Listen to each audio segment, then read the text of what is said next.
Саламатсыздар урматтуу кыргыз футбол көрөрмандары, сиздер менен кайрадан мен Футболбек. Бул чыгарышта Катар Кыргызстан беттешинде коргоочулардын катачылыгы жана андагы кызыктар тууралуу алдыда кеп козгойбуз. Бизге катталып видео менен бөлүшүүнү унутпаңыздар. Биз көптөн күткөн оюн Альтумама стадионунда Бишкек сааты боюнча 22:00 башталды.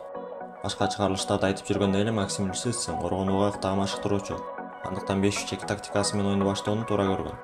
Оюнга чейин көптөгөн футбол эксперттери Кыргыз курамасы 2-номер менен оюн көрсөтөөрүн жана Катар курамасынын катачылыктарын пайдаланып гол киргизерин айтышкан. Оюн башталганда эле Кыргыз командасы жакшы даярдык менен чыкканы көрүнүп турду. Оюнчулардын биримдиги, машыгуулардын натыйжасы жана тактика боюнча түшүнүктөрү көрүндү. Алгачкы минуттарда Кыргыз оюнчулар активдүү аракеттер жасап, топту жакшы көзөмөлдөп жатышты, бирок топту ээлөө боюнча Катар алдыда болоор шексиз эле. Алгачкы 20 мүнөттүктө улам контр чабуул артынан чабуул менен кыр көрсөтүп, топ менен ойноого аракет кылышты. Мындай стратегия менен алар Катар курамасынын коргонусуна кыйынчылык туудурууга аракет кылышты. 33-мүнөттө Кыргызстан курамасы эсеп санын ачууга жакындады. Тактап айтканда Жоэл Кожо согантан чыгып апарып узаткан соккусун Катар дарбазачысы Баршым кайтарууга жетишти. Катар оюнчуларынын тажрыйбасы жана тактикасы Кыргыз командасына каршы турууга кыйынчылык берип жатты.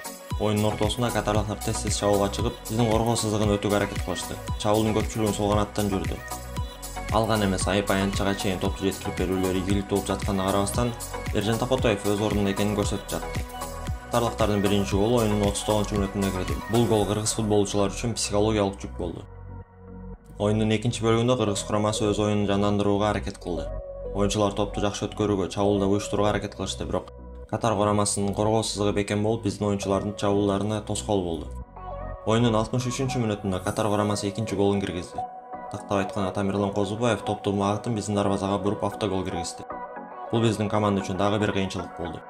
Катарлыктар оң жана сол канат менен алмак-салмак чабуулдарга чыгып, оюндун темпин күчөтүп жатышты. Айрыкча оюндагы чабуулдун жана кысымдын баары Афиф тараптан жүрдү.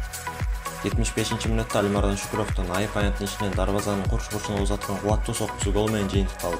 Эсеп санын 2-1 өзгөртүп, кыргызстандыктардын өчүп бараткан отуна май чачты. Бирок 81-мүнөттө оюн таласына ыргытылган эки топко алаксып калган оюнчулар жана кечинин Дарекс жеткирип берүүсү эсепти 3-1 өзгөрттү.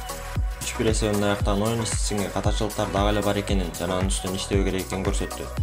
Маселен 5 коргоочу менен оюн көрсөткөнүбүзгө байланыштуу 3 мыкты оюнчуну коюу керек экендиги ачык көрүнүп турду. Себеби киргизилген 3 голдон коргоочулардын катачылыгы жана биринчи голдо каршылашты жабууга Козубаев жетишпей калса, экинчи голду өзү дарбазага багыттады. Ал эми кечин топту алыска эле узатып койгонунда эсеп саны 2-1 болуп, оюнду чабуулга ыктаган темпте өткөрүүгө мүмкүнчүлүк болмок. Машыктыруучунун иши тууралуу. Максим Лисицин коргонууга жана жарым коргонуу позицияларын туура талдаган. Мисалга 3 коргоочу Магомед Узенов, Тамирлан Козубаев жана Валерий Кичин болсо, эки канатта Эрмек Кенжебаев жана Александр Мищенко болду. Ал эми жарым коргонууда Адилжан Абдырахманов, Алимардан Шүкүров жана Ильяр Зарыпбеков болду. Бир четинен бул деле туура чечим, бирок Адил же Ильярдын ордуна креативдүүлүккө ыктаган бир оюнчуну койгондо балким оюн темпи башкача болмок, себеби Адил дагы Ильяр дагы коргонууга ыктаган жарым коргоочулар. Ал эми чабуулда Кайрат Чыргалбек уулу жана Жоэл Кожо болду. Ылдамдыгы күчтүү эки оюнчуну чабуулга койгону бул эң туура чечим болгон, себеби аларда жеке чеберчилик бар. Ошентсе да эки футболчу өзүнүн максималдуу оюнун көрсөтө алышкан жок жана алардын ордуна Сүйүнбек Мамыралиев менен Муралимжан Ахметов оюн таласына чыкты. Кыргыз курамасынын оюнчуларына берилген баа. Ал эми 10 балдык системадан турган баа менен оюнчуларыбызга баа берип кетсек. Эржен Токотаевга берилген баа 8. Оюнда кирген голдордо Эржандын эч күнөөсү жок. Тескерисинче Эржен Токотаев дагы кириши 2 голдон сактап калды. Эрмек Кенжебаевга берилген баа 6,9. Жаш оюнчу өзүн азыртадан жакшы жактан көрсөтүп баштады. Коркуу сезими жок, алган эмес чабуулга чыгууга да аракет кылды. Валерий Кичин берилген баа 6.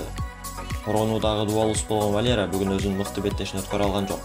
Көптөгөн жеткирип берүүлөрү Дарекс болуп катачылык кетирип жатты. Тамирлан Козубаевга берилген баа 5.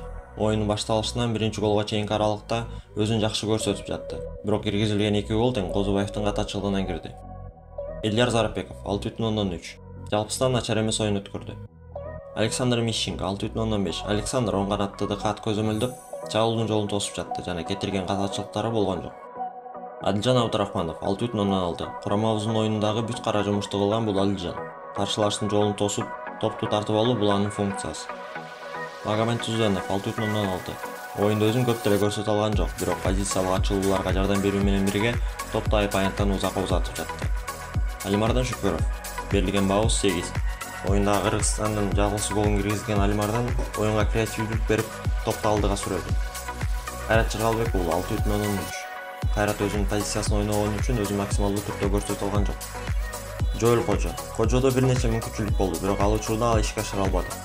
Бирок ошол эле учурда каршылаштарга кысым көрсөтүп, ылдамдыгын колдонду. Ошондуктан ага берилген бабыс 7,1. Алмашуудан чыккан оюнчулар: Сүйүнтбек Мамыралиев Кайрат Жыргалбек уулуна алмаштырды. 46-мүнөт ичинде чабуулга чыгууга аракет кылды, бирок майнап чыккан жок. Жана ага берилген бабыс 6. Саид Ациевге берилген бабыс 6,5. Саид коргонууда өзүн ишенимди алып жүрдү. Бул деген кураманын келечектеги коргоочусу даяр экенинен кабар берет. Эрболот Абаев жана Гүлжигит Алыкулов 73-мүнөттө талаага чыгып, чабуулга топто алып өтүүгө аракет кылышты жана бир нече жеткирипберүүлөрдү узатышты. Аларга берилген бабыс 6,17. Муралинжан Ахмедов оюн аяктаганга 10 мүнөт калганда талаага чыкты. Муралинжан бир нече жеткирипберүүлөрдү узатууга жетишти жана ага берилген бабыс 6,4. Машыктыруучу Максим Лисицинин алып барган иштери жакшы. Жана ал кураманы кайрадан курап жатканын эстен чыгарбайлы. Азыркы учурда курама команда 0 упай менен А группасынын 6-ордунда турат. Кийинки оюн 15-октябрда Бишкекте Түндүк Корея менен болот. Ошол оюнга бүгүн кетирген катарчылыктардын үстүнөн иштеп, көптөн күткөн жеңишти камсыздайбыз деп ишенет. Кийинки чыгарылыштарда көрүшкөнчө сак саламатта туруңуздар.